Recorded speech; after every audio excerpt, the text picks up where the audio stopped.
Os Leigos para o Desenvolvimento são uma organização não governamental para o desenvolvimento, de cariz católico e desempenham, sobretudo, a sua atividade em países de língua oficial portuguesa. Estamos a falar de São Tomé e Príncipe, Moçambique, Timor-Leste, Leste, mais São Tomé, Angola e Guiné não. E tiveram uma participação muito curta no Malawi, só uma intervenção muito concreta num campo de refugiados. Desenvolvem uma atividade muito diversificada, sempre com recurso a voluntários, que portanto partem por períodos de missão no mínimo de 1 ano e que podem ou não ser renovados e apesar de haver uma grande diversificação de iniciativas, umas mais ligadas à reconstrução ou requalificação de edifícios, à construção, por exemplo, de algumas infraestruturas comunitárias, o grande enfoque dos Leigos para o Desenvolvimento é a área da educação. E, portanto, falamos sobretudo de crianças e jovens, mas também da capacitação comunitária, portanto, o apoio a líderes comunitários, ao surgimento de cooperativas nestes diferentes países. Okay? Portanto, em Portugal a intervenção é muito residual, não tem intervenção em Portugal. E porquê esta abordagem do tema de vidas em missão? Bom, no fundo este estudo surge na sequência da comemoração dos 25 anos de atividade dos Leigos para o Desenvolvimento e é um estudo que surge como um pedido da própria organização que se dirigiu ao Centro de Estudos em Serviço Social e Sociologia, pedindo que, no fundo, os ajudássemos a fazer um estudo de aprofundamento do conhecimento sobre os seus voluntários, aquelas pessoas que ao longo dos 25 anos destes 25 anos partiram em missão, tentando perceber as suas motivações de partida, a forma como viveram a missão e aquilo que consideram que é o significado que a missão teve em si, e dando também alguma nota sobre os impactos, as competências e as capacidades ganhas depois da experiência de missão. Portanto, é um estudo que se desenvolve como resposta a um pedido dos próprios leigos para o desenvolvimento.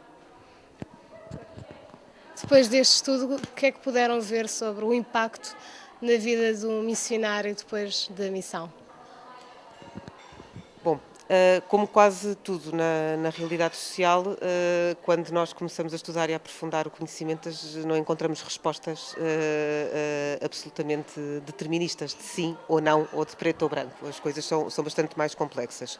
De alguma forma, ou digamos que de forma não surpreendente, nós já sabíamos à partida que uma experiência que é uma experiência de longa duração, portanto as missões dos Leigos para o Desenvolvimento nunca duram menos de 1 ano e tendem a durar cerca de 2 anos. E, portanto, uma experiência longa num país em vias de desenvolvimento, com contextos de privação e de carência muito fortes, em que se apela a uma vida em comunidade, baseada num conjunto de princípios muito marcados pela própria cultura dos Leigos para o Desenvolvimento. Já esperávamos que isto tivesse um impacto enorme na vida dos missionários e, de alguma forma, esta hipótese de partida veio a confirmar-se, até porque percebemos que um voluntário dos Leigos para o Desenvolvimento, antes de partir em missão, está durante todo um ano em processo de formação e de preparação para a ida e, portanto, a partida é já resultado de uma escolha e de um discernimento feito pela própria pessoa. O que, de alguma forma, se tornou mais surpreendente, digamos assim, foi o termos percebido que esta é uma experiência, pela experiência de enorme impacto no missionário, mas que há uma dimensão fortíssima e de fortíssimo impacto também nestes voluntários que se prende com o seu desenvolvimento espiritual, digamos, com a experiência espiritual a que são sujeitos ou pela qual passam durante todo o processo de formação e depois todo o processo de vida em missão e que de alguma forma é uma dimensão que formata a sua vida e que perpassa o próprio momento da missão, portanto fica nas suas vidas como uma forma de estar e como uma forma de encarar a vida e o mundo, digamos assim. E digamos que esta dimensão da espiritualidade assume uma importância nestes voluntários pelo menos tão forte como a experiência de contacto com uma realidade nova e a experiência do fazer e o de ajudar a construir alguma coisa que não está construída num país diferente e de enormes carências. Se calhar também valia a pena aqui falar que outro impacto que os próprios voluntários identificam é o maior desprendimento, não é? E aí falamos não só no desprendimento em termos materiais, portanto em termos financeiros, das condições, daquilo que muitas vezes eles referiam, aquilo que eu hoje preciso para ser feliz ou aquilo que é hoje a minha noção de conforto e de qualidade de vida passa por questões um pouco diferentes daquelas que eu tinha à partida. E, portanto, isso é de facto também uma dimensão que eles trazem muito, não é? Do maior desprendimento em relação a termos materiais, mas também na liberdade que estas pessoas passam a sentir para tomar outras opções ou reconduzir a sua vida de outra forma. E, nomeadamente, aqui a dimensão profissional também aparece como uma grande evidência.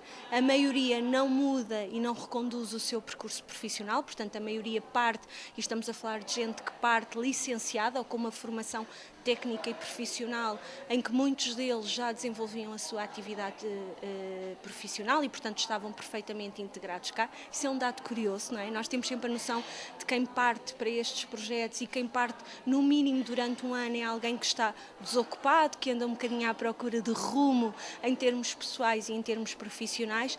No caso dos Leigos para o Desenvolvimento, e este estudo vem mostrar que quem parte, e a grande maioria, estava inserida profissionalmente na sua área de formação, portanto desenvolvia a sua atividade profissional para aquilo que tinha sido a sua aposta em termos de investimento académico e com um vínculo contratual forte. E, portanto, parece aqui como uma grande surpresa para nós que quem parte abandona ou deixa em stand-by, parte durante um ano com licença sem vencimento ou então, de facto, rompe o seu vínculo contratual para investir e para partir em missão. E, portanto, esta noção do desprendimento passa também por aquilo que eu dizia, não é? A liberdade de reconduzir a sua vida e, portanto, pensar que se calhar eu não estava assim tão feliz no trabalho que tinha, apesar de ter o meu salário e ter alguma estabilidade, não é? E a sociedade valoriza bastante isso. Portanto, eu vou à procura do que é que em termos profissionais também me preenche. E cerca, penso que é de 35% das pessoas reconduz o seu percurso profissional.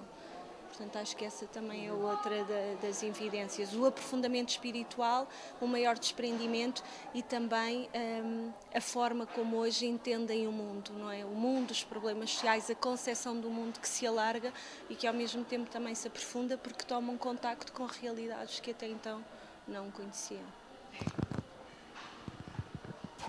Que preparação é que os missionários têm antes de partirem para a missão? Bom, como já tinha referido, há um longo processo de preparação que dura cerca de um ano, em que, portanto, os leigos têm alguns centros de formação, onde aos quais quem pretende ser missionário se dirige, inscrevendo-se, no fundo, ou dando conta da sua vontade de se tornar voluntário. A partir daí começa uma formação que tem a ver, por um lado, com a aprendizagem de um conjunto de regras, de valores, de referenciais, de conduta dos próprios leigos para o desenvolvimento, e tem uma dimensão muito importante que é chamada a dimensão do discernimento, portanto que tem a ver com um aprofundamento espiritual e um aprofundamento da reflexão interior, no sentido de se perceber, do voluntário perceber se o seu caminho passa efetivamente por aquele projeto. Porque, no fundo, esta experiência que os leigos para o desenvolvimento proporcionam é, de facto, olhada como uma missão. E, portanto, estes voluntários, quando partem, sentem que têm uma missão. Esta missão está muito relacionada com a espiritualidade inaciana e, portanto, uma missão ligada a uma obra que é uma obra espiritual, uma obra de Deus. E, portanto, este processo de discernimento prende-se com esta descoberta se efetivamente o projeto passa por aí. Este processo de formação termina com um período mais intensivo de 7 dias de retiro, em que de facto se faz a reflexão final, e há alguns candidatos a missionários que após essa reflexão chegam à conclusão que o seu caminho não é partir em missão. Será fazer outras coisas e não partir em missão. Os outros partem, portanto, digamos que o processo de ser leigo para o desenvolvimento e de fazer uma missão começa um ano antes da partida, porque começa todo este percurso de preparação, a própria forma como os leigos depois se enraizam nos locais de missão é muito própria, portanto o voluntário insere-se num grupo de leigos, de outros voluntários, vivem em comunidade, numa mesma casa, o funcionamento dessa casa obedece a regras, têm momentos de reflexão e de oração diários, portanto há toda uma aprendizagem da forma de estar que é preciso ser feita, e para além da aprendizagem é preciso que o missionário sinta que de facto se identifica com aquela ação e acredita que é essa a sua missão. E acredita que é essa a sua missão. Não sei se queres... Não, só dizer que se calhar uma nota curiosa é que às vezes quando falamos num processo de formação pensamos sempre no contexto de sala e uma coisa um pouco mais formal. É verdade que isso acontece, a Inês já deu conta também do retiro, mas há aqui uma figura que também assume um papel muito importante. Os leigos, durante todo o percurso de formação e até mesmo quando partem em missão, têm um assistente espiritual e tem a figura do ancião, do padrinho, ou seja, de alguém que já passou pela experiência e que se corresponsabiliza por este percurso de autoconhecimento, de autodescoberta, de trabalhar as motivações individualmente com um voluntário. Portanto, parece-nos aqui, é de facto muito intenso.